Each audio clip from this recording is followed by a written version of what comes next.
नमस्कार विद्यार्थी मित्रांनो, गणेश सर ऑफिशियल या आपल्या यूट्यूब चॅनलवर तुम्हा सर्वांचं पुन्हा एकदा मनापासून स्वागत आहे. विद्यार्थी मित्रांनो, मागील काही दिवसापासून आपण कम्प्युटर या विषयाचे भरपूर सारे लेक्चर घेतलेले आहेत. आगामी बॉम्बे हायकोर्ट परीक्षा असेल, त्याचप्रमाणे MPSCची जी आपली मेन्सची परीक्षा असेल, त्याच पद्धतीने जेही पेपर आहेत, ज्या पेपरमध्ये कम्प्युटर नावाचा टॉपिक आहे, त्या सर्व परीक्षांसाठी हे लेक्चर आपल्यासाठी अतिशय उपयुक्त असणार आहेत. जर तुम्ही मागचे लेक्चर बघितले नसतील तर नक्की सर्वांनी मागचे लेक्चर बघायचे आहेत. त्याचप्रमाणे आपले जे लेक्चर आहेत, बऱ्याच विद्यार्थी मित्रांनी बघितलेत, काही लेक्चर 10,000, 20,000, 30,000 पर्यंत पोहोचलेत, परंतु सर्वांनी अजूनही चॅनलला सबस्क्राईब केलेलं नाहीये. जर तुम्हाला लेक्चर आवडत असतील, लेक्चरचा फायदा वाटत असतील, लेक्चर सोपे वाटत असतील तर नक्की सर्वांनी लेक्चरला लाईक करायचं आहे, आपल्या सर्व विद्यार्थी मित्रांपर्यंत शेअर देखील करायचं आहे. आणि जर तुम्ही नवीन असाल किंवा तुमच्याकडून चॅनलला गणेश सर ऑफिशियल या यूट्यूब चॅनलला सबस्क्राईब करायचं बाकी असेल, नक्की सर्वांनी आपल्या चॅनलला सबस्क्राईब करायचं आहे. करूयात सुरुवात. लेक्चर सुरू करण्यापूर्वी आजच्या लेक्चरमध्ये आपण महत्त्वाचे प्रश्न बघणार आहेत कम्प्युटर या टॉपिकचे. आता इथून पुढचे जे आपले लेक्चर येतील ना, त्यामध्ये आपण काही हार्ड लेवलचे प्रश्न घेणार आहेत. त्याचप्रमाणे महत्त्वाचे जे जे टॉपिक ज्याच्यावर आपण प्रश्न घेतले नाही अजून, ते सर्व टॉपिक मी कव्हर करण्याचा प्रयत्न या ठिकाणी करणार आहे. सर्वांनी लक्षात घ्यायचं आहे. क्लिअर आहे?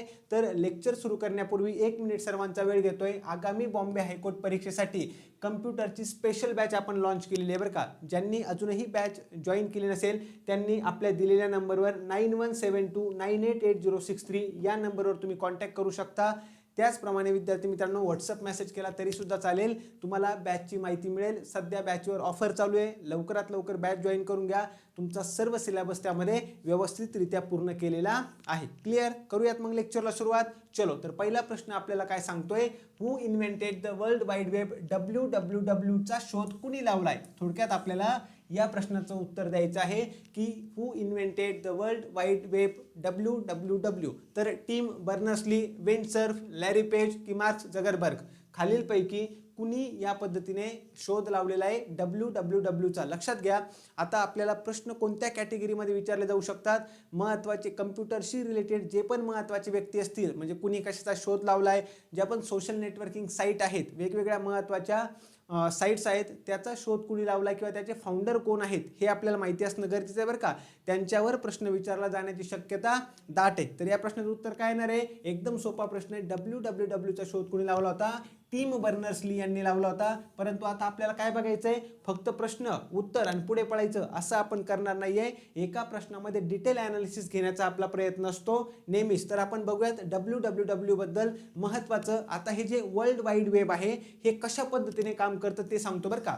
जर तुम्हाला खूपच अवघड प्रश्न विचारायचा असला तो प्रश्न इथे तयार होऊ शकतो. सोपा विचारायचा असला तर WWW चा फुल फॉर्म विचारला जाईल किंवा कुणी शोध लावला हे विचारलं जाईल. म्हणजे आपल्याला टिम बर्नर्स-ली हे आपलं उत्तर मिळालंय. आणि WWW म्हणजे काय? World wide web. आता लक्षात घ्या, आपण जर बघितलं हे WWW हे क्लायंट सर्व्हर मॉडेलवर काम करतं बरं का. प्रश्न विचारला जाऊ शकतो, क्लायंट सर्व्हर मॉडेलवर काम करतं. कशा पद्धतीने? आता क्लायंट म्हणजे काय, तर आपला मोबाईल असेल, आपला कम्प्युटर असेल आणि त्यातील वेब ब्राउझर असेल. वेगवेगळ्या प्रकारचे वेब ब्राउझर्स आहेत, हे ॲज अ क्लायंटचं काम करणारे. आणि सर्व्हरचं काम कोण करतं? अतिशय शक्तिशाली असलेला कम्प्युटर, ज्याच्यामध्ये जगभरातील सगळ्या वेबसाईटचा सर्व महत्त्वाचा डेटा काय केलेला असतो? साठवलेला असतो. क्लायंट म्हणजे आपला मोबाईल, आपला लॅपटॉप, आपला कम्प्युटर. आणि सर्व्हर म्हणजे काय, तर अशा प्रकारचा कम्प्युटर ज्याच्यामध्ये जगभरातील सर्व प्रकारच्या वेबसाईटचा सर्व प्रकारचा डेटा आपण म्हणू शकतो साठवलेला असतो. हा कम्प्युटर काय अशा पद्धतीने सर्व्हर ज्याला आपण म्हणणार आहे. आता लक्षात घ्या, आपण काय करणार आहे, आपल्याला ज्यावेळेस एखादी माहिती हवी असते, WWW कसं काम करतं लक्ष द्या बरं का.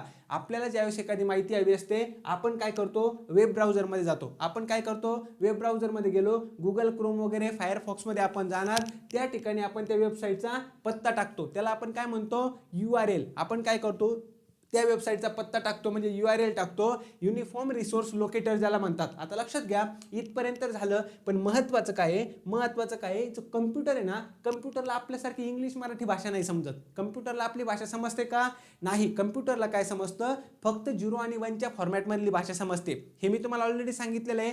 मग कम्प्युटर काय करतो? लक्षात ठेवा. मग ब्राउझर काय करतो? DNS बरोबर संपर्क साधतो, ज्याला आपण डोमेन नेम सिस्टीम असं म्हणतो. कुणाशी संपर्क साधणार आहे? डोमेन नेम सिस्टीम बरोबर संपर्क संपर्क साधतो. आता डोमेन नेम सिस्टीम हे काय आहे, एक प्रकारचं फोन बुक आहे बरं का, एक प्रकारचं फोन बुक आहे. ते महत्त्वाचं लक्षात ठेवायचं. ते काय करतं, त्या वेबसाईटचं जे नाव आहे ना त्याला IP ॲड्रेसमध्ये कन्वर्ट करतं. काय करणार आहे, जे वेबसाईटचं नाव आहे त्याला IP ॲड्रेसमध्ये कन्वर्ट करणार आहे. महत्त्वाचं IP ॲड्रेस मिळाला, लक्षात ठेवा बरं का, IP ॲड्रेस मिळाला ना की ब्राउझर काय करतं, HTTP किंवा HTTPS हे जे आपले प्रोटोकॉल आहेत या प्रोटोकॉलचा वापर करून त्या वेब सर्व्हरशी संपर्क साधतं. काय करतं, त्या वेब सर्व्हरशी संपर्क साधतं आणि त्याला सांगतं की महत्त्वाचं मी जे URL टाकलंय त्याबद्दलची मला काय हवी आहे, माहिती हवी आहे. अशा प्रकारे हे कम्युनिकेशन होतं.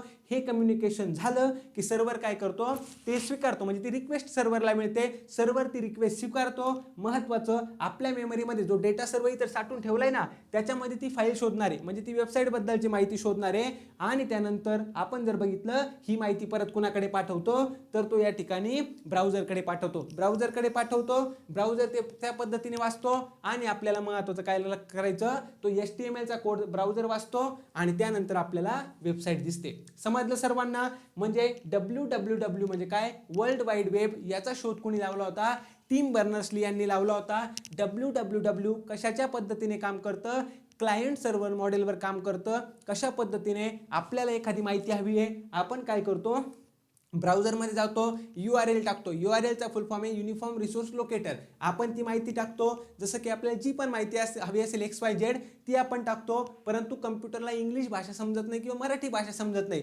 0 आणि 1च्या फॉर्मॅटमध्ये काय कम्प्युटरला ती भाषा समजते, बरोबर आहे. मग लक्षात ठेवायचं, ब्राउझर काय करतो, DNS कडे संपर्क साधतो. डोमेन नेम सिस्टीम हे ॲज अ फोनबुक काम करतं. ते काय करतं, आपल्याकडे असलेल्या फोनबुकमधून काय करतं, तो वेबसाईटच्या नावाचा IP ॲड्रेस वगैरे शोधून काढणार आहे. आलं लक्षामध्ये, तो शोधून काढतो. म्हणजे वेबसाईटचे जे नाव आहे शोधून काढतो म्हणण्यापेक्षा वेबसाईटचं नाव जे आहे ना याला IP ॲड्रेसमध्ये कन्वर्ट करतो, रूपांतरित करतो. इथपर्यंतचं काम आपलं झालंय.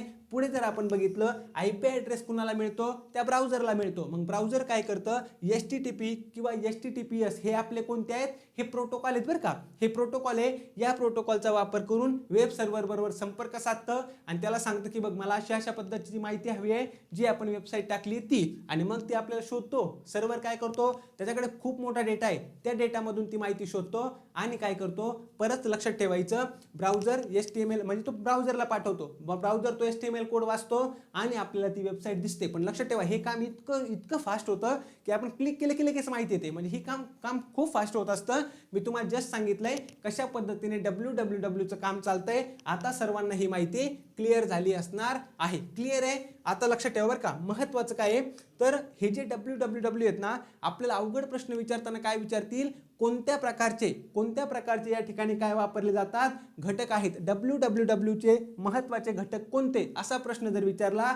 एक आहे HTML, ज्याला आपण हायपर टेक्स्ट मार्कअप लँग्वेज असं म्हणतो. काय म्हणतो, HTML hyper text markup language. हे काय करतं, महत्त्वाचं वेब पेज तयार करण्याची एक भाषा आहे. दुसरा आहे URL म्हणजे काय, युनिफॉर्म रिसोर्स लोकेटर. हे काय असतं, वेबसाईटचा पत्ता असतो. URL काय असतो, वेबसाईटचा पत्ता असतो.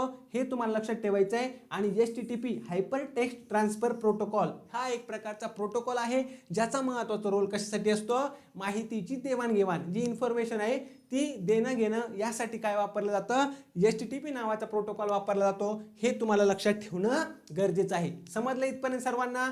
म्हणजे पहिला प्रश्न एकदम डिटेलमध्ये मी तुम्हाला एक्सप्लेन करून सांगण्याचा प्रयत्न केलाय, सर्वांनी लक्षात घ्यायचं आहे. आता आपण बघूयात, वर्ल्ड वाईड वेबचे जनक कुणाला म्हणतात, टिम बर्नर्स-ली यांना म्हणतात.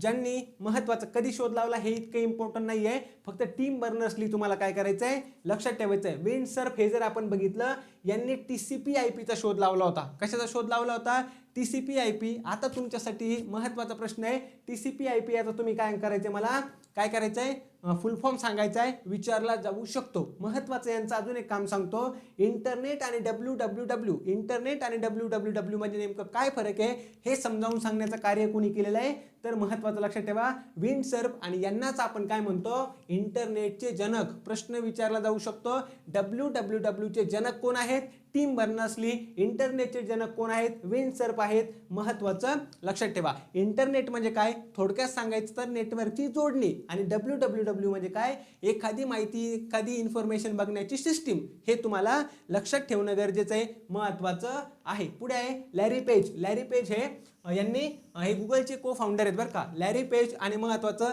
सर्गेई ब्रिन यांनी मिळून काय केलं होतं, महत्त्वाचं लक्षात ठेवा, गुगलची स्थापना केली होती. आज जगातील सर्वात मोठं सर्च इंजिन कोणतं आहे, गुगल आहे.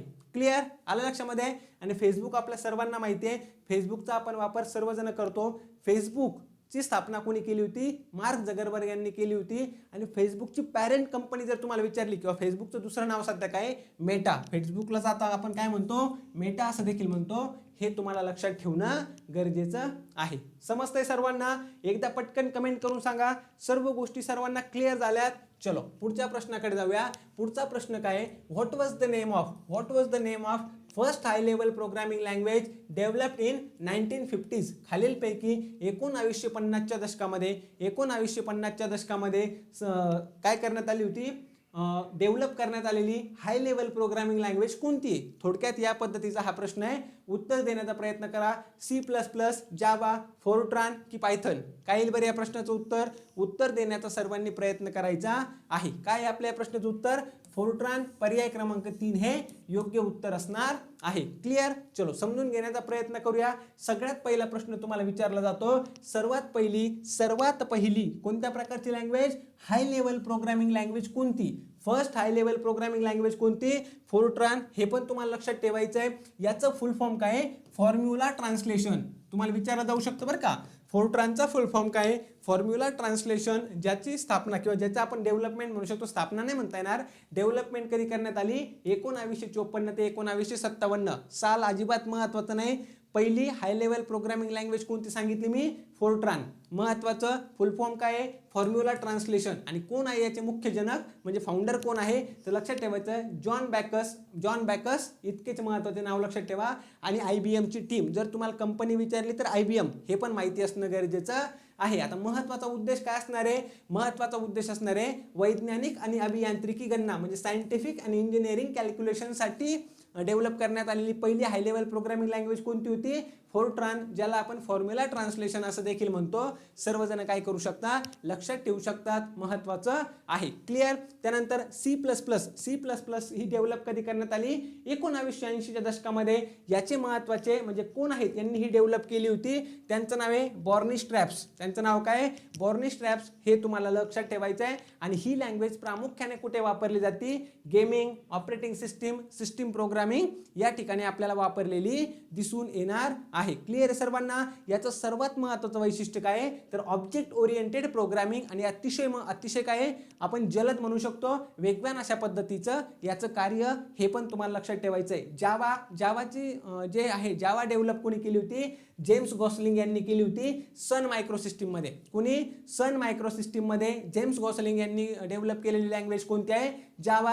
याचं महत्त्वाचं लक्षात ठेवायचं, ही राईट वन्स ही लँग्वेज, जर तुम्हाला विचारलं write once and run anywhere अशा प्रकारची लँग्वेज कोणती आहे, तर ती आहे जावा. ही कशामध्ये वापरली जाते, प्रामुख्याने एंटरप्राइज ॲप्लिकेशन, अँड्रॉइड ॲप्स असतील, वेब ॲप्लिकेशन असतील, यामध्ये कोणती वापरली जाते, जावा. आणि पायथन जे आहे, पायथन कोणी बनवली होती, गिडो व्हॅन रॉसम. तुम्हाला खूपच अवघड प्रश्न विचारत असला ना तर हे नावं विचारणार आहेत बरं का, पण आपल्याला काही सोडायचं नाहीये. म्हणजे सोपा प्रश्न पण नाही चुकला पाहिजे, अवघड पण नाही चुकला पाहिजे, खूप अवघड पण नाही चुकला पाहिजे. हा आपला या ठिकाणी उद्देश असल्यामुळे सर्व माहिती मी तुम्हाला देण्याचा प्रयत्न करतोय. क्लिअर सर्वांना, हे महत्त्वाचं. आता डेटा सायन्स असेल, AI असेल, मशीन लर्निंग असेल, वेब डेव्हलपमेंट असेल, यामध्ये कोणती लँग्वेज वापरली जाते, पायथन. प्रश्न विचारतील बरं का, AI मध्ये किंवा डेटा सायन्स किंवा मशीन लर्निंग मध्ये कोणत्या प्रकारची कम्प्युटर लँग्वेज वापरली जाते, पायथन. हे पण तुम्ही काय करू शकता, या प्रकारची प्रोग्रामिंग लँग्वेज वापरली जाते.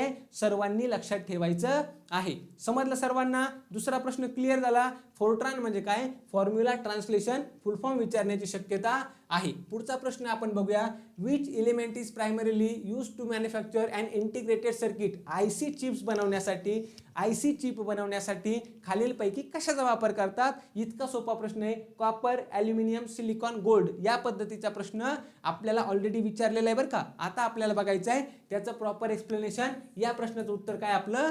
पर्याय क्रमांक 3 सिलिकॉन हे असेल योग्य उत्तर. आता लक्षात ठेवा आयसीज कशा पद्धतीने काम करतं, काय काम करतं हे तुम्हाला थोडक्यामध्ये सांगण्याचा प्रयत्न करतो. आता आपण जर बघितलं आयसी म्हणजे काय, त्याला इंटिग्रेटेड सर्किट असं म्हणतात, याला सिलिकॉन चिप असं देखील म्हणतात, याला मायक्रो चिप असं देखील म्हणतात बरं का. लक्षात ठेवा. आता आपण जर हे बघितलं जर आयसी आहे ना, सूक्ष्म सिलिकॉन या चिपवर आपण बघितलं हजारो लाखो सूक्ष्म घटक काय केले म्हणजे बारीक जे घटक असतात ना येथे एकत्र जोडलेले असतात बरं का. महत्त्वाचं लक्षात ठेवायचं.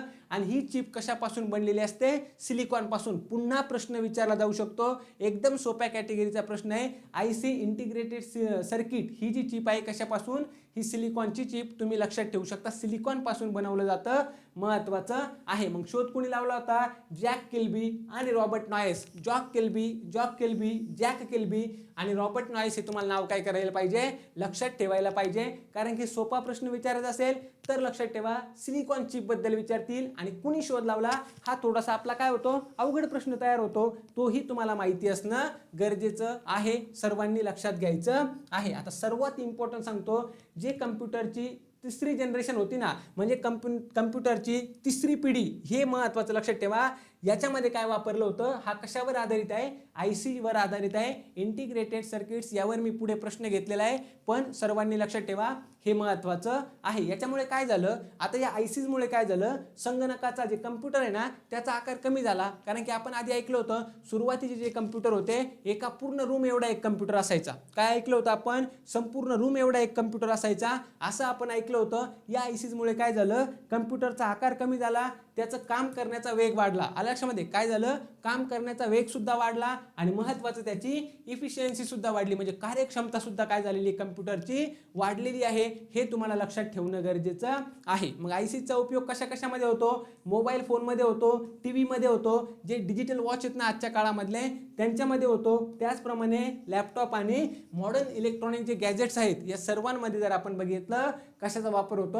आयसीचा वापर होतो. सर्वांना समजतंय, क्लिअर होतंय, हे अतिशय महत्त्वाचं आहे. डायरेक्ट विचारतील आयसीचा उपयोग कशामध्ये होतो तुम्हाला आलं पाहिजे. अवघड प्रश्न विचारतील शोध कुणी लावला हे आलं पाहिजे. सोपा प्रश्न विचारतील कशाचं बनलेलं असतं? सिलिकॉन पासून बनलेलं असतं. अतिशय महत्त्वाचं आहे. क्लिअर? चलो जाऊयात पुढे. आपण पुढचा प्रश्न जर बघितला, what is the process of starting a computer called? म्हणजे कम्प्युटर सुरू होण्याच्या, संगणक सुरू होण्याची जी प्रोसेस आहे त्याला आपण काय म्हणतो? संगणक सुरू होण्याच्या प्रोसेसला काय म्हणतो? स्टार्टिंग, बूटिंग, लोडिंग की प्रोसेसिंग? काय म्हणतो बरं? यासाठी सर्वात योग्य शब्द लक्षात ठेवा बूटिंग. सर्वात योग्य शब्द काय? बूटिंग. यावर प्रश्न विचारला जाणार असं मला तरी वाटतंय, त्यामुळे सर्वांनी लक्षात घ्यायचं आहे. समजलं सर्वांना? आता आपण काय करूया बघूयात. आता आपण बघूया संगणक बूटिंग जे आहे याचे महत्त्वाचे 7 टप्पे आहेत बरं का. याचे काय महत्त्वाचे 7 टप्पे आहेत. सगळ्यात पहिल्यांदा काय होतं, ज्यावेळेस आपण पॉवर ऑनचं बटन दाबतो. आता ही सर्व प्रोसेस मला तुम्हाला सांगायची आहे.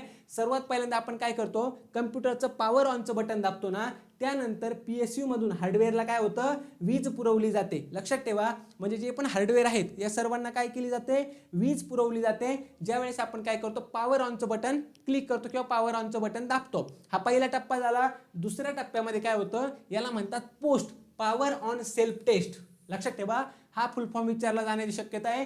पॉवर ऑन सेल्फ टेस्ट याच्यामध्ये काय होतं, जी एक चिप असते ना, BIOS म्हणजे बेसिक इनपुट आउटपुट सिस्टीमची एक चिप असते ना, त्याचं सर्वात महत्त्वाचं कार्य काय आहे, ती काय करते, जे सर्व हार्डवेअर आहे ना त्यांची एकदा टेस्ट करते. म्हणजे सर्व व्यवस्थित काम करतंय की नाही करतंय. जर सर्वजण व्यवस्थित काम करत असेल तर ओके आहे, आणि जर काही काम करत नसेल, काही प्रॉब्लेम असेल ना हार्डवेअरमध्ये, बीप अशा नावाचा काय होतं, म्हणजे बीप असा आवाज येतो. मग त्यातून समजून घ्यायचं की हार्डवेअरमध्ये काहीतरी बिघाड झालेला आहे. समजलं? सगळ्यात पहिल्यांदा काय, पॉवर ऑन केलं तरी आपल्या PSU मधून हार्डवेअरला काय होतं, वीज, आपलं आपण म्हणू शकतो वीज पुरवली जाते. दुसरं काय होतं, post, power on self test. याच्यामध्ये ही जी BIOS चिप आहे ना, हे सर्व हार्डवेअर जे आहेत यांना चेक करायचं काम करते. सर्व ओके असेल मग जाणार पुढच्या स्टेपकडे. पुढच्या स्टेप काय आहे, बूट डिव्हाइस शोधणं. याला आपण काय म्हणतो, बूट डिव्हाइस शोधणं. महत्त्वाचं लक्षात ठेवायचं, आपण जर बघितलं तर बूट सिक्वेन्सनुसार काय केलं जातं, बूट सिक्वेन्सनुसार OS असलेले बूट डिव्हाइस शोधलं जातं. फक्त तुम्ही एवढं लक्षात ठेवा, खूप जास्त आपल्याला डीपमध्ये जाण्याची आवश्यकता नाही आहे. तिसऱ्या स्टेपमध्ये काय केलं जातं, बूट डिव्हाइस शोधलं जातं. हे महत्त्वाचं लक्षात ठेवायचं. चौथी स्टेप जी आहे ना, तर एक प्रोग्राम असतो बूट लोडर नावाचा. काय असतो याच्यामध्ये, बूट लोडर नावाचा प्रोग्राम असतो डिस्कवर. काय असतो, डिस्कवर आपण म्हणू शकतो बूट लोडर नावाचा प्रोग्राम असतो. तो काय केला जातो, रॅममध्ये लोड केला जातो. लक्षात ठेवा, सगळ्यात पहिल्यांदा आपण कम्प्युटरचं पॉवर ऑन केलं. महत्त्वाचं, PSU मधून काय होतं, या ठिकाणी हार्डवेअरला वीज पुरवली जाते. BIOS नावाची चिप काय करते, हार्डवेअर सगळं व्यवस्थित आहे की नाही का चेक करते. सगळं व्यवस्थित आहे, पुढे जाणार बूट डिव्हाइस शोधलं जातं, ते महत्त्वाचं. त्यानंतर बूट लोडर नावाचा एक प्रोग्राम आहे, तो काय केला जातो, रॅममध्ये लोड केला जातो बरं का. तो झाला. त्याच्यानंतर ऑपरेटिंग सिस्टीम लोड होते. लक्षात ठेवा बरं का. त्याच्यानंतर काय होतं, ऑपरेटिंग सिस्टीम लोड होते. महत्त्वाचं लक्षात ठेवायचं, कर्नल जो असतो, आपण कर्नलवर एक प्रश्न घेतलेला आहे. कर्नल हार्डवेअर काय करतो, कर्नल काय करतो, हार्डवेअर आणि सॉफ्टवेअरचं कंट्रोल आपल्या हातामध्ये घेतो. हे झालं, ऑपरेटिंग सिस्टीम आपली लोड झालेली आहे. त्यानंतर सिस्टीम सर्व्हिसेस आणि जे वेगवेगळ्या प्रकारचे ड्रायव्हर्स आहेत, आलं लक्षामध्ये, वेगवेगळ्या प्रकारचे जे ड्रायव्हर्स आहेत, सिस्टीम सर्व्हिसेस आहेत, त्या सर्व लोड होतात. आणि त्याच्यानंतर महत्त्वाचं, आता त्यांचं काम चालू झालं, इथपर्यंत झालं. मग सर्वात शेवटची स्टेप येते. सर्वात शेवटची स्टेप म्हणजे काय, संगणकाचा GUI ग्राफिकल युजर इंटरफेस हा चालू होतो. आणि अशा पद्धतीने आपल्याला लॉग इन स्क्रीन किंवा डेस्कटॉप जो आहे ना, तो दिसतो बरं का. लॉग इन स्क्रीन दिसेल किंवा डेस्कटॉप दिसेल. आणि म्हणून आपण काय म्हणतो, आता कम्प्युटर वापरायला सुरू करू शकतो. या सर्व स्टेपमधून जातं. हे सर्व इतकं फास्टमध्ये होतं, एकदम फास्ट होतं बरं का. पण आपल्याला माहिती असलं पाहिजे की नेमकं बुटिंगमध्ये काय होतं. आलं लक्षामध्ये, संगणक चालू होण्याची जी प्रक्रिया आहे त्याला बुटिंग म्हणतो. पण त्याच्यामध्ये या सर्व स्टेप्स होतात. तुम्हाला एक एक लाईनमध्ये लक्षात ठेवायचं आहे, डीपमध्ये जायचं नाही. सगळ्यात पहिल्यांदा पॉवर ऑन बटन केलं की काय होतं, PSU मधून हार्डवेअरला वीज पुरवली जाते. पुढे BIOS नावाची चिप जी असते आपली, ती चिप काय करते, सर्व हार्डवेअर व्यवस्थित आहेत की नाही चेक करते. सर्वांचं काम व्यवस्थित असेल, ओके, नसेल तर बीप असा आवाज येतो. ते आपण समजत ओके झालं की मग आता बूट डिव्हाइस काय केले जातात, शोधले जातात. बूट डिव्हाइस शोधलं की पुढे जातं, बूट लोडर नावाचा प्रोग्राम रॅममध्ये लोड केला जातो, तो झाला. त्याच्यानंतर ऑपरेटिंग सिस्टीम जी आहे ही लोड होते. आणि कर्नल जो आहे, सॉफ्टवेअर हार्डवेअरचं कंट्रोल आपल्याकडे घेतो. पुढे सिस्टीम सर्व्हिसेस आणि ड्रायव्हर्स काय होतात, चालू होतात. सर्वात शेवटी आपल्याला स्क्रीन दिसते. GUI सुरू झाला कॉम्प्युटरचा की आपल्याला स्क्रीन दिसणार आहे. त्या स्क्रीनवर लॉग इन किंवा डेस्कटॉप जे पण असेल आपलं होम पेज वगैरे आपण म्हणू शकतो, ते आपल्याला दिसतं. आणि कम्प्युटर काय झालाय, चालू झालाय. समजतंय सर्वांना. हे मी एवढं का बरं डीपमध्ये सांगतोय, कारण की प्रश्न सोपा जरी विचारला तरी मला बरोबर आणायचा आहे, मीडियम विचारला तरी बरोबर आणायचा आहे. आणि लक्षात ठेवा, एकदम अवघड विचारला तरी पण आणायचा. लक्षात ठेवा, तुम्हाला विचारतील की बूट लोडर नावाचा प्रोग्राम कम्प्युटरच्या कोणत्या प्रोसेसमध्ये वापरला जातो, विचारला जाऊ शकतं की नाही. मग त्यावेळेस आपल्याला माहिती पाहिजे ह्या सर्व स्टेप्स कशा पद्धतीने होतात. जायचं पुढे. आता महत्त्वाचं स्टार्टिंग. आता बाकीचे जे ऑप्शन आहेत ना, त्याबद्दल सुद्धा सांगतो बरं का. स्टार्टिंग हा शब्द टेक्निकल शब्द नाही, आपण जनरली वापरतो, गाडी स्टार्ट केली किंवा नाही का काम चालू केलंय. पण हे स्टार्टिंग हा एक टेक्निकल शब्द नाही आहे, तुम्हाला लक्षात ठेवतो. लोडिंगमध्ये काय, लोडिंगचा अर्थ काय होतो ते पण सांगतो. की मेमरीमध्ये कोणताही प्रोग्राम लोड करणं, याला आपण लोडिंग असं म्हणतो. आणि लोडिंग हा बुटिंगचा एक भाग आहे बरं का. बुटिंग जो प्रोसेस आहे याचाच एक भाग कोणता आहे, लोडिंग आहे. हे तुम्हाला लक्षात ठेवणं गरजेचं आहे. पुढे प्रोसेसिंग, बूट झालं की डेटावर प्रक्रिया करणं वगैरे, या सर्व प्रोसेस काय होतात, नंतर सुरू होतात, जे आपल्याला माहिती आहे. लक्षात घ्या, मी काही प्रश्न खूपच जास्त अवघड घेतलेत, काही सोपे घेतलेत. आपला उद्देश काय, पेपर होईपर्यंत इतके लेक्चर घेऊन यायचे. महामॅरेथॉन लेक्चर सुद्धा येणार आहेत बरं का. आपले भरपूर महामॅरेथॉन लेक्चर सुद्धा घेण्याचा माझा प्रयत्न चालू आहे. आपल्याला अशा पद्धतीने लेक्चर घ्यायचे आहेत की तुम्हाला प्रश्न हा चुकता कामा नये, हा माझा उद्देश आहे. फक्त सोपे प्रश्न घेऊन फायदा नाही आहे. सोपे प्रश्न भरपूर आपण घेतलेत. आता आपल्याला काही अवघड प्रश्नाकडे सुद्धा जाणं गरजेचं आहे. क्लिअर आहे. चलो, पुढचा प्रश्न आहे what is MS PowerPoint primarily use for. म्हणजे MS PowerPointचा खालीलपैकी कशासाठी आपण उपयोग करतो हे तुम्हाला सांगायचं आहे. Performing complex calculations, typing letters and documents, creating presentations की मॅनेजिंग डेटाबेस. कशासाठी आपण काय करतो, MS PowerPointचा वापर करतो हे तुम्हाला सांगायचं आहे. आता एक प्रयत्न चालू आहे माझा MS ऑफिस, PowerPoint वगैरे या सर्वांवर एक मॅरेथॉन लेक्चर घेऊन यावं. कशा पद्धतीने प्रश्न विचारले जाऊ शकतात ते लेक्चर लवकरात लवकर येईल बरं का आपलं, म्हणजे त्याच्या बाहेर प्रश्न जाणार नाही, हा माझा उद्देश त्या ठिकाणी असणार आहे. क्लिअर आहे. तर MS PowerPointचा वापर कशासाठी करतो आपण? प्रेझेंटेशन क्रिएट करण्यासाठी, बरोबर आहे की नाही? प्रेझेंटेशनसाठी आपण PowerPoint वापरतो हे तुम्हाला लक्षात घेणं गरजेचं आहे. आता लक्षात ठेवा आपण काय करतो, आता मी जी ही बनवली, ही जी मी फाईल बनवली ना, एक प्रकारचं प्रेझेंटेशनच आहे, बरोबर आहे की नाही? एक प्रकारचं प्रेझेंटेशन आहे. मग यामध्ये काय केलं जातं? प्रेझेंटेशन म्हणजे सादरीकरण करण्यासाठीचं सर्वात महत्त्वाचं, प्रेझेंटेशनसाठी सर्वात महत्त्वाचं काय आपण वापरतो? PowerPoint वापरतो. PowerPointचं वैशिष्ट्य काय आहे? एक म्हणजे त्याच्यामध्ये टेक्स्ट असतं, त्याच्यामध्ये इमेज असते, त्याच्यामध्ये आपण चार्ट घेऊ शकतो, वेगवेगळ्या प्रकारचे डायग्राम. आता हे काय केलंय मी? डायग्रामच घेतल्यात की नाही? डायग्राम घेऊ शकतो, याच्यामध्ये व्हिडिओ पण टाकू शकतो आपण आणि ॲनिमेशन सुद्धा टाकू शकतो बरं का. लक्षात ठेवा या सर्व गोष्टी आपण त्यामध्ये टाकल्या प्रॉपर प्रेझेंटेशनसाठी उपयोगी येणार आहे. आता हे कोण वापरतं? स्टुडंट वापरतात, बरोबर आहे. तुम्ही कॉलेजमध्ये तुम्हाला एखादा तुमचा प्रोजेक्ट आहे, मग प्रोजेक्टचं प्रेझेंटेशन द्यायचं आहे आपल्याला, आपण काय करणार आहे महत्त्वाचं? तर ते PPT बनवणार आहे, म्हणजे PowerPointमध्ये बनवणार आहे. दुसरं लक्षात ठेवा, दुसरं आहे आता टीचिंग. मी तुम्हाला टीचिंग करतोय, तुम्हाला या गोष्टी चांगल्या पद्धतीने समजाव्यात, मला सुद्धा व्यवस्थित एक्सप्लेन करता यावं, यासाठी मी काय केलंय? ही फाईल बनवलेली आहे. हे सुद्धा तुम्हाला लक्षात ठेवायचं आहे. व्यावसायिक म्हणजे जे आपले बिझनेस वगैरे असेल, बिझनेस मॉडेल वगैरे बनवलं असेल, त्याचं प्रेझेंटेशन द्यायचं आहे, PPT मध्ये बनवणार आहे, PowerPointमध्ये बनवणार आहे, हे पण तुम्हाला लक्षात घेणं गरजेचं आहे. वेगवेगळ्या प्रकारचे सायंटिस्ट ते सुद्धा आपल्या कार्यामध्ये काय करतात?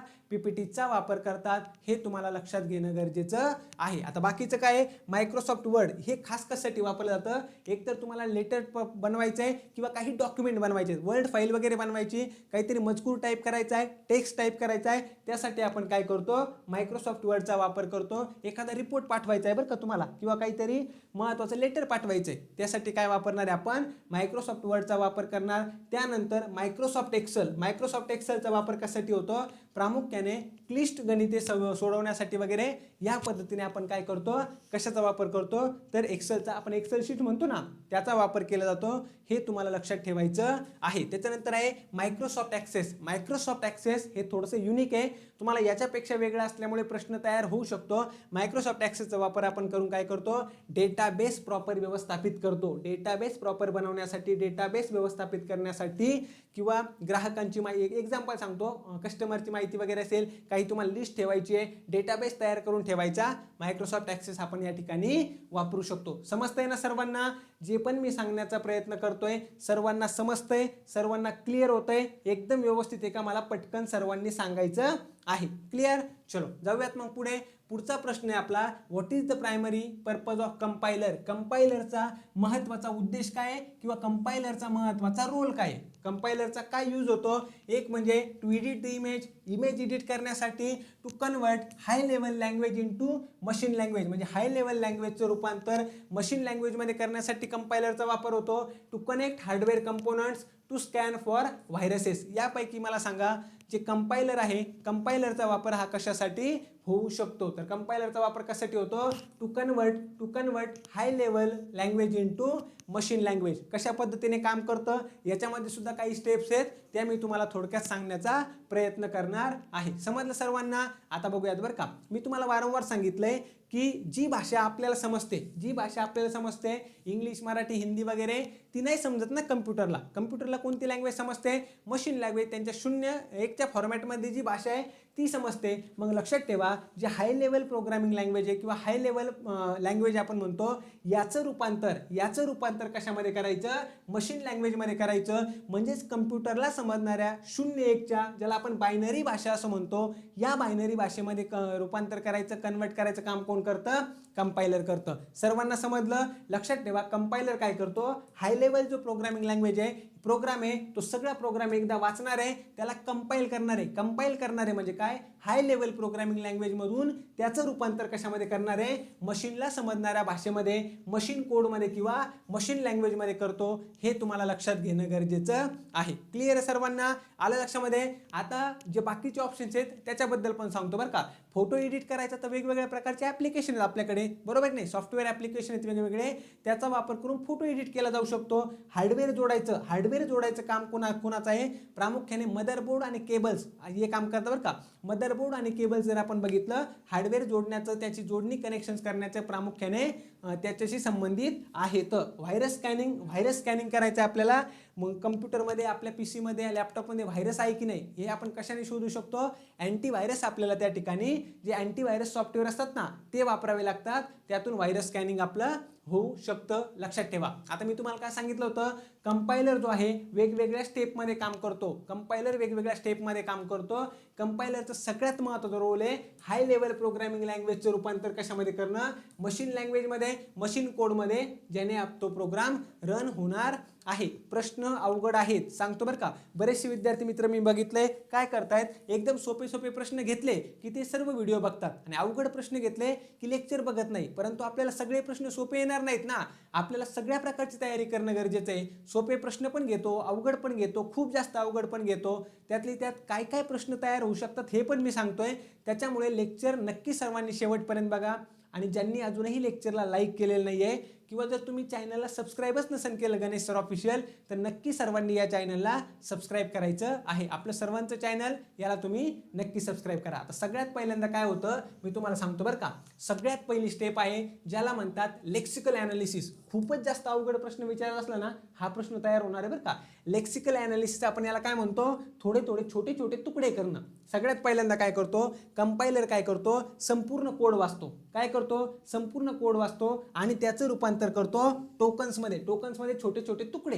ही पहिली स्टेप आहे. या पहिल्या स्टेपला तुम्ही काय म्हणणार आहे, लेक्सिकल ॲनालिसिस म्हणजे काय, लेक्सिकल ॲनालिसिस म्हणजे तुकडे करणं. हे तुम्हाला लक्षात ठेवायचं आहे. कंपायलर संपूर्ण कोड वाचणार आणि त्याचे टोकन्समध्ये काय करणार, छोटे तुकडे करणार. पुढचं आहे सिंटॅक्स ॲनालिसिस मध्ये काय केलं जातं, आपण कोड व्याकरण म्हणतो ना, आता कम्प्युटरच्या प्रोग्रामच्या भाषेमध्ये सिंटॅक्स झालं, व्याकरण झालं, ते तपासायचं काम करतो. आणि महत्त्वाचं सगळं त्या बरोबर नियमामध्ये लिहिलंय की नाही ते बघायचं. आपण मराठी लँग्वेजचे आपलं मराठी व्याकरण आहे ते सगळं व्याकरणाचे नियम पाळून आहे की नाही तयार केलेलं ते आपण बघतो मराठी व्याकरणामध्ये. तसंच सिंटॅक्स म्हणजे काय, सिंटॅक्स म्हणजे त्या प्रकारचं व्याकरण तुम्ही समजू शकता कम्प्युटर आपल्या मशीनचं, ते सर्व बरोबर आहे की नाही हे तपासलं जातं. त्याला म्हणतो आपण सिंटॅक्स ॲनालिसिस. तिसरा पार्ट आहे त्याला आपण म्हणतो सिमेंटिक ॲनालिसिस म्हणजे काय केलं जातं, अर्थ तपासला जातो. सगळ्यात पहिल्यांदा बारीक तुकडे करतात, याला लेक्सिकल ॲनालिसिस म्हणतात.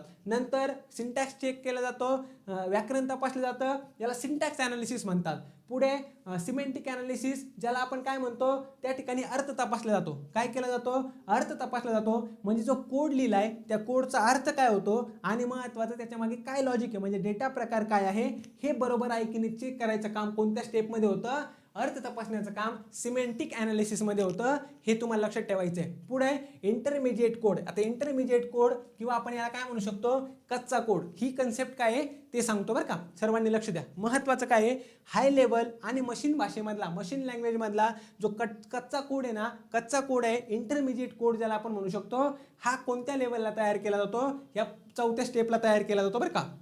इथपर्यंत झालं. छोटे पॅकेट्स केले, तुकडे केले, पुढे व्याकरण तपासलंय, नंतर अर्थ तपासलाय, कच्चा कोड तयार केला की कोड ऑप्टिमायझेशन होतं. काय होतं, कोड ऑप्टिमायझेशन. याच्यामध्ये लक्षात ठेवा, कोड अधिक वेगवान चालण्यासाठी आणि कमी वापरण्यासाठी कमी मेमरी वापरली पाहिजे. कोड काय झाला पाहिजे, अधिक वेगवान चालला पाहिजे. आणि दुसरी महत्त्वाची काय गोष्ट काय आहे, त्याने कमीत कमी मेमरी वापरली पाहिजे. याच्यासाठी आपण काय करतो, तो कोड सुटसुटीत बनवण्याचा प्रयत्न केला जातो, व्यवस्थित बनवण्याचा प्रयत्न केला जातो. यालाच म्हणतात कोड ऑप्टिमायझेशन. याला काय म्हणणार आहे, कोड ऑप्टिमायझेशन असं म्हणतात. आणि सर्वात शेवटी मशीन कोडमध्ये त्याचं काय होतं, रूपांतर होतं. मशीन कोडमध्ये, मशीन लँग्वेजमध्ये त्याचं रूपांतर होतं. ऑप्टिमायझेशन, ऑप्टिमाइज केलेला जो कोड आहे, इथं काय केलंय, सुटसुटीत कोड बनवलाय म्हणजे तो ऑप्टिमाइज केलाय. त्याचं रूपांतर कम्प्युटरला समजणारी भाषा, मशीन लँग्वेज म्हणजे 0-1 ची भाषा, बायनरी भाषेमध्ये रूपांतर केलं जातं. हे सर्व प्रोसेस कोण करतं, कंपायलर करतं. कोण करणार आहे ही सर्व प्रोसेस, कंपायलर करणारे. तुम्हाला लक्षात ठेवायचं आहे. समजलं सर्वांना.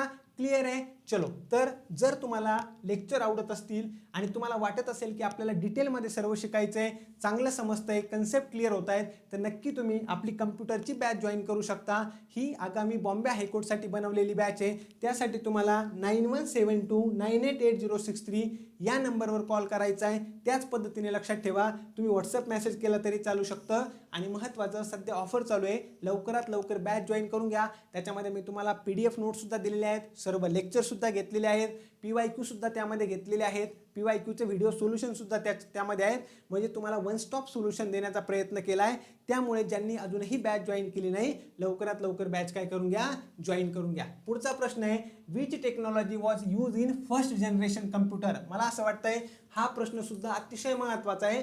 तुम्हाला विचारलं जाऊ शकतं, कोणत्या जनरेशनच्या कम्प्युटरमध्ये, म्हणजे कम्प्युटरच्या संगणकाच्या ज्या पिढ्या आहेत त्यातल्या कोणत्या पिढीमध्ये कोणत्या प्रकारची टेक्नॉलॉजी वापरली गेली, कोणतं तंत्रज्ञान वापरलं गेलंय, या पद्धतीचा प्रश्न काय होऊ शकतो, 100% तयार होऊ शकतो. तुम्हाला महत्त्वाचं लक्षात ठेवायचं आहे. समजलं? आता बघा, which technology was use in first generation computer, transistors, micro processor, ICs की व्हॅक्यूम ट्यूब्स, हे सर्वांनी मला सांगण्याचा प्रयत्न करा. हे पटपट सर्वांनी सांगण्याचा प्रयत्न करा. तर लक्षात घ्या, आता आपण बघूयात बरं का. महत्त्वाचं, जी पहिली पिढी आहे ना, 1940 ते 1956, 1940 to 1956 आहे. शक्यता कमी आहे की तुम्हाला वर्ष इयर विचारतील, पण तरी लक्षात ठेवण्याचा थोडक्यात प्रयत्न करा.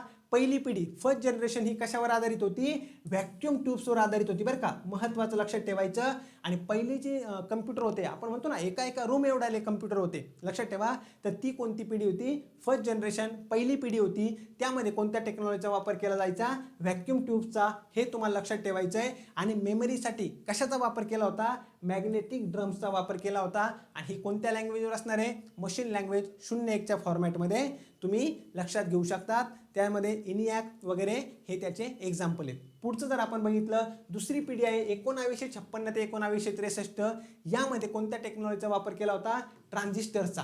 कोणत्या टेक्नॉलॉजीचा वापर केला होता, यामध्ये ट्रान्झिस्टरचा वापर केला होता. हे आकाराने लहान आणि त्याचप्रमाणे महत्त्वाचं, असेंब्ली लँग्वेजचा वापर केल्यामुळे काय झालं, वीज कमी आणि त्यातल्या त्यात हे वेगवान झाले होते, वेगवान होते. महत्त्वाचं लक्षात ठेवा, IBM 1401, त्याचप्रमाणे IBM 7094 हे या प्रकारचे काय एक्झाम्पल आहेत. महत्त्वाचं तुम्हाला एवढंच लक्षात ठेवायचं आहे, फर्स्ट जनरेशनमध्ये व्हॅक्यूम ट्यूब्स, सेकंड जनरेशनमध्ये ट्रान्झिस्टर्स, थर्ड जनरेशनमध्ये आयसीज, थर्ड जनरेशनमध्ये काय आयसीज, हे तुम्हाला लक्षात ठेवायचं आहे. आता महत्त्वाचं जर आपण बघितलं, आयसीज ही तिसरी पिढी 1964 ते 1971 या काळामध्ये बरं का, या काळामध्ये. आणि चौथी पिढी जर बघितली, मायक्रो प्रोसेसर 1971 पासून पुढची, याच्यामध्ये कोणत्या प्रकारची टेक्नॉलॉजी वापरलेली आहे, मायक्रो प्रोसेसर, हे तुम्हाला महत्त्वाचं लक्षात ठेवायचं आहे. आयसीजमध्ये काय होतं, सिलिकॉन चिपवर खूप जास्त प्रमाणामध्ये अनेक ट्रान्झिस्टर्स वगैरे, आणि मायक्रो प्रोसेसरमध्ये काय होतं, एकाच चिपवर खूप जास्त प्रमाणात, म्हणजे हजारो लाखो आपण काय म्हणू शकतो,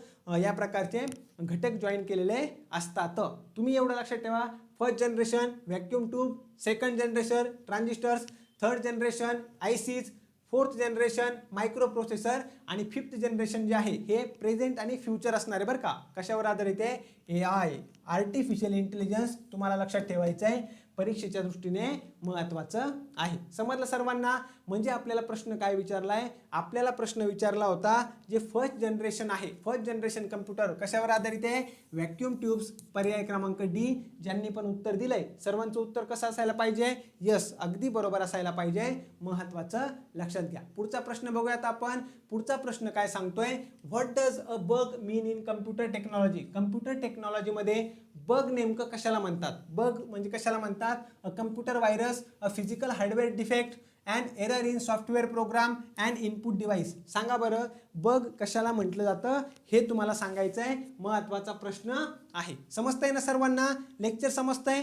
लाईक करा, शेअर करा आणि चॅनलला नक्की सबस्क्राईब करा. आपण काय करूया, बघूयात आपलं महत्त्वाचं एक्झाम्पल. लक्षात ठेवा, बग म्हणजे काय, सॉफ्टवेअर प्रोग्राममध्ये काहीतरी दोष असेल, काहीतरी त्रुटी असेल, त्याला आपण काय म्हणतो, बग असं म्हणतो. म्हणजे काहीतरी एरर, काहीतरी फ्लॉ, काहीतरी फॉल्ट, म्हणजे काय, बग. कशामध्ये, सॉफ्टवेअर प्रोग्राममध्ये. कशामध्ये, सॉफ्टवेअर प्रोग्राममध्ये जर कोणत्याही प्रकारचा फॉल्ट किंवा एरर असेल तर त्याला आपण बग असं म्हणणार आहे. महत्त्वाचं, बग काय करतं, या बगमुळे काय होतं, की सॉफ्टवेअर व्यवस्थित काम करत नाही, हे एक प्रॉब्लेम होऊ शकतो.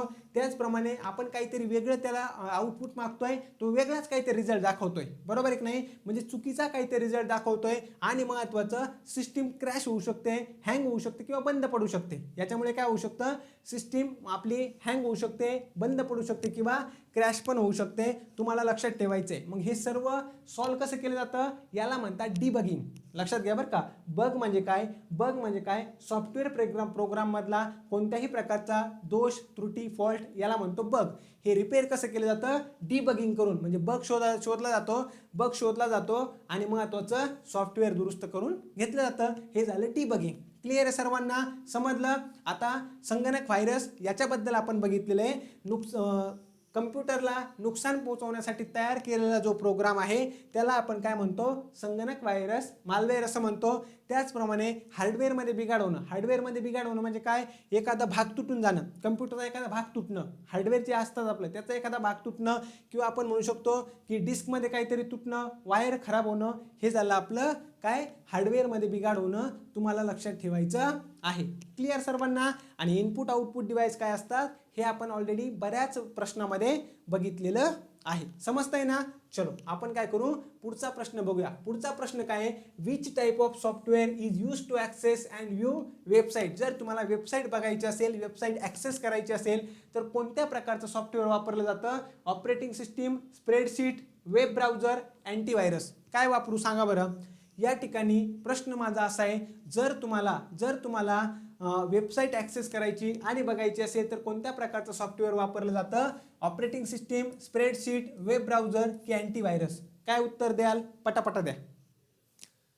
चलो पटापटा उत्तर देण्याचा प्रयत्न करा. तर जाऊयात आपण आपल्या एक्सप्लेनेशनकडे. सगळ्यात महत्त्वाचं जर आपण बघितलं, वेब ब्राउझर काय काम करतं ते तुम्हाला सांगतो. इंटरनेटवरच्या कोणत्याही वेबसाईट किंवा कोणत्याही वेब पेजवर जाण्यासाठी, ती माहिती पाहण्यासाठी आपण ज्या ॲप्लिकेशन सॉफ्टवेअरचा वापर करतो ना, लक्षात ठेवा बरं का. इंटरनेटवरच्या कोणत्याही वेबसाईटवर जायचं आहे, एखाद्या वेब पेजला आपल्याला व्हिजिट करायचं आहे किंवा त्यावरची माहिती पाहायची, यासाठी आपण एका ॲप्लिकेशन सॉफ्टवेअरचा वापर करतो. त्यालाच आपण काय म्हणतो, वेब ब्राउझर. हे मी तुम्हाला ऑलरेडी सांगितलं आहे. आपल्याला सर्वात सुरुवातीला काय करावं लागतं, URL एंटर करायचा. युनिफॉर्म रिसोर्स लोकेटर म्हणजे एक प्रकारचा पत्ता आहे त्या वेबसाईटचा पत्ता काय असतो, URL. तो आपण एंटर केला.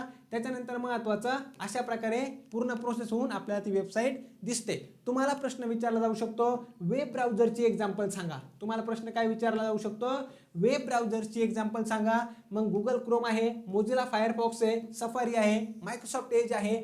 हे सर्व काय झाले, हे सर्वांनी लक्षात ठेवा, हे वेगवेगळ्या प्रकारचे वेब ब्राउझर्स आहेत. वेब ब्राउझरचे एक्झाम्पल माहीत पाहिजे, सर्च इंजिनचे एक्झाम्पल माहीत पाहिजे, तुम्हाला व्हायरसचे एक्झाम्पल माहीत पाहिजे, त्याच्यानंतर आपल्याला प्रोग्रामिंग लँग्वेजचे एक्झाम्पल माहीत पाहिजेत. अतिशय महत्त्वाचे बरं का, अतिशय महत्त्वाचे. या सर्वांवर एकतरी प्रश्न तुम्हाला 100% परीक्षेमध्ये दिसणार. आता ऑपरेटिंग सिस्टीम म्हणजे काय, हे एक प्रकारचं सिस्टीम सॉफ्टवेअर आहे. आपण बघितलं होतं ॲप्लिकेशन सॉफ्टवेअर आणि सिस्टीम सॉफ्टवेअर. तर लक्षात ठेवा, वेब ब्राउझर हे एक प्रकारचं ॲप्लिकेशन सॉफ्टवेअर आहे. आपलं ऑपरेटिंग सिस्टीम हे एक प्रकारचं सिस्टीम सॉफ्टवेअर आहे. काय, सिस्टीम सॉफ्टवेअर कशा पद्धतीने काम करतं, संपूर्ण हार्डवेअर आणि इतर ॲप्लिकेशन चालवण्याचं, त्याच पद्धतीने त्यांचं मॅनेजमेंट करायचं काम कोण करतं, ऑपरेटिंग सिस्टीम करते. प्रश्न विचारतात, सांगा खालीलपैकी कोणतं ऑपरेटिंग सिस्टीमचं एक्झाम्पल आहे, ते पण तुम्हाला माहीत पाहिजे. लिनक्स, अँड्रॉइड, विंडोज हे सर्व परीक्षेच्या दृष्टीने महत्त्वाचं आहे. स्प्रेडशीट म्हणजे काय, आपण जर बघितलं, रो आणि कॉलमच्या स्वरूपामध्ये जर आपल्याला कोणत्याही प्रकारचा डेटा साठवायचा असेल, त्याच्यावर काहीतरी कॅल्क्युलेशन करायचे असतील, तर त्यासाठी आपण काय वापरतो, स्प्रेडशीट नावाचं एक सॉफ्टवेअर वापरतो. कोणतं, स्प्रेडशीट नावाचं. तुम्हाला लक्षात ठेवणं गरजेचं आहे. आता अँटीव्हायरसचा रोल काय असणार आहे, जर आपल्या सिस्टीममध्ये व्हायरस आलेला असेल तर त्या व्हायरसला काढून टाकायचं काम कोण करतं, अँटीव्हायरस करतं. सिंपल आहे, हे पण आपल्याला माहिती असणं गरजेचं आहे. क्लिअर. म्हणजे आपल्या या प्रश्नाचं उत्तर काय येणार होतं, पर्याय क्रमांक 3, वेब ब्राउझर. काय उत्तर पाहिजे होतं, वेब ब्राउझर. ज्यांनी पण वेब ब्राउझर उत्तर दिलंय बरोबर आहे. क्लिअर. चलो तर आपण बघूयात आपला आजच्या लेक्चरमधला शेवटचा प्रश्न. आहे, what is the main circuit board in computer called. कम्प्युटरमधला मेन सर्किट बोर्ड आहे त्याला काय म्हटलं जातं, कम्प्युटरमधील मेन सर्किट बोर्ड आहे त्याला आपण काय म्हणतो, प्रोसेसर म्हणतो, मदरबोर्ड म्हणतो, हार्ड ड्राईव्ह म्हणतो की ग्राफिकल कार्ड म्हणतो? ग्राफिक कार्ड म्हणतो. प्रत्येकाने पटपट सांगायचं आहे. या प्रश्नाचं उत्तर काय आहे? Motherboard. What is the main circuit board in computer? म्हणजे कम्प्युटरमधल्या मेन सर्किट बोर्डला आपण काय म्हणतो? मदरबोर्ड असं म्हणतो. लक्षात ठेवा, मदरबोर्डला अजून एक महत्त्वाचं आहे, संगणकाचा बॅकबोन असं म्हणतात. काय म्हणतात? संगणकाचा बॅकबोन. म्हणजे संगणकाचा कणा कुणाला म्हणतात? मदरबोर्डला. संगणकाचा मेंदू कुणाला म्हणतात? सीपीयूला. हे तुम्हाला माहिती पाहिजे बरं का. हे छोटे छोटे प्रश्न काय होतात? 100% तयार होतात. मग मदरबोर्ड नक्की काय काम करतो? प्रोसेसर असेल, रॅम असेल, ग्राफिक कार्ड असेल, हार्ड ड्राईव्ह असेल, यांना सर्वांना एकाच ठिकाणी जोडण्याचं काम कोण करतं? मदरबोर्ड. बघा हा जो दिसतोय ना, हा काय आहे? मदरबोर्ड आहे. याच्यावर सीपीयू आहे, रॅम आहे, ग्राफिक कार्ड, सर्व काय केलं असतं?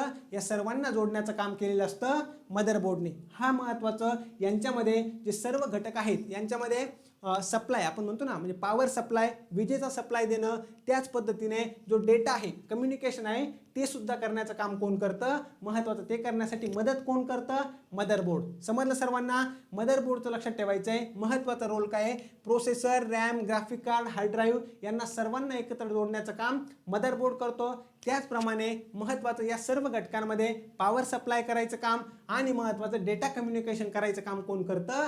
मदरबोर्ड. तुम्हाला लक्षात ठेवणं गरजेचं आहे, परीक्षेच्या दृष्टीने महत्त्वाचं आहे. समजतंय सर्वांना? बघा, प्रोसेसर काय आहे? प्रोसेसर हा संगणकाचा मेंदू आहे. सीपीयू, सेंट्रल प्रोसेसिंग युनिट जर आपण बघितलं, सीपीयू हा संगणकाचा मेंदू असतो. महत्त्वाचं, तो जर आपण बघितलं तो सगळ्या प्रोसेसिंग करतो बरं का. परंतु तो मेन आपला मुख्य सर्किट बोर्ड आहे का? नाहीये. आलं लक्षामध्ये? परंतु सीपीयू काय केला जातो? मदरबोर्डवर बसवला जातो. हे महत्त्वाचं तुम्हाला लक्षात घ्यायचं आहे. हार्ड ड्राईव्ह हे काय करतं? जे आपण कम्प्युटरचं आपलं मेन स्टोरेज म्हणतो ना, मुख्य मेमरी जे म्हणतो, मुख्य स्टोरेज डिव्हाइस काय असतं? लक्षात ठेवायचं, हार्ड ड्राईव्ह असतं, ज्याच्यामध्ये डेटा हा कायमचा परमनंटसाठी जर आपल्याला स्टोअर करायचा असेल तर कशामध्ये स्टोअर केला जातो? हार्ड ड्राईव्हमध्ये केला जातो. हे पण लक्षात ठेवा. ग्राफिक कार्ड, ग्राफिक कार्ड काय करतं? महत्त्वाचं, इमेजेस वगैरे स्क्रीनवर प्रॉपर दिसण्यासाठी कशाचा वापर केला जातो? ग्राफिक कार्डचा वापर केला जातो. हे तुम्हाला लक्षात ठेवायचं आहे. गेमिंग म्हणा किंवा एडिटिंगमध्ये सुद्धा ग्राफिक कार्डचा महत्त्वाचा रोल आहे बरं का. ग्राफिक कार्ड सुद्धा कुठं बसवलं जातं? कुठं जोडलेलं असतं? या मदरबोर्डवरच बसवलेलं असतं. समजलंय सर्वांना? क्लिअर आहे? चलो, तर आजच्या लेक्चरमध्ये आपण याच ठिकाणी थांबणार आहे. मला सर्वांनी पटकन कमेंट करून सांगायचं आहे, लेक्चर सर्वांना कसं वाटलंय? लेक्चर आवडलंय का? सर्वांना व्यवस्थित वाटलंय का? जर लेक्चर आवडलं असेल, जर लेक्चरचा फायदा वाटत असेल, नक्की सर्वांनी लेक्चरला लाईक करा, आपल्या सर्व विद्यार्थी मित्रांपर्यंत शेअर करा आणि जर तुम्ही नवीन असाल तर सर्वांनी चॅनलला देखील सबस्क्राईब करायचं आहे. थांबूयात आपण या ठिकाणी. बॅच जॉईन केली नसेल तर लवकरात लवकर जॉईन करून घ्या. तुम्हाला 100% या बॅचचा फायदाच होणार आहे. Thank you so much. बाय सर्वांना. भेटूयात लवकरच पुढच्या व्हिडिओमध्ये. तोपर्यंत सर्वांना खूप खूप धन्यवाद. Thank you so much. बाय.